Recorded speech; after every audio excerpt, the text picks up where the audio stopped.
La propagation du variant Delta continue. Au total, 113 nouveaux cas de Covid-19 ont été diagnostiqués ce samedi.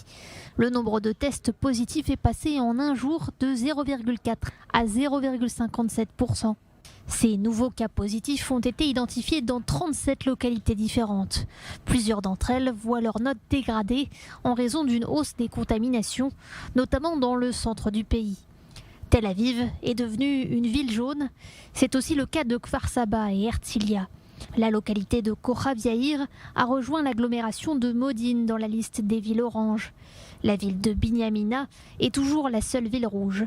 Après le retour du port du masque obligatoire dans les espaces fermés, le ministère de la Santé pourrait recommander au gouvernement d'imposer le port du masque en plein air, la limitation des rassemblements et l'obligation de faire un test pour les personnes non vaccinées pour accéder à certains événements.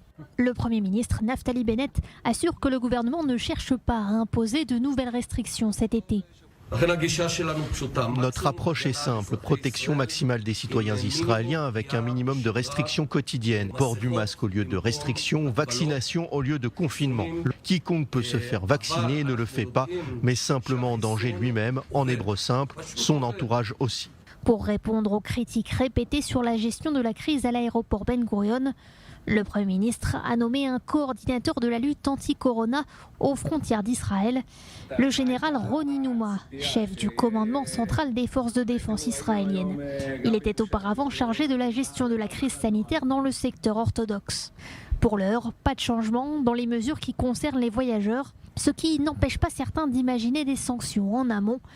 La ministre de l'Intérieur, Ayelet Shaked, propose une mesure radicale. Les Israéliens qui violent leur période d'isolement au retour de l'étranger auraient l'interdiction de quitter le territoire israélien pendant une durée d'1 an. Reste à convaincre les membres du cabinet Corona, réunis ce dimanche soir, de la nécessité de prendre des mesures aussi drastiques. Priorité, maintenir le nombre de cas de Covid-19 en dessous de 1000 pour éviter de se retrouver une nouvelle fois avec des hôpitaux débordés.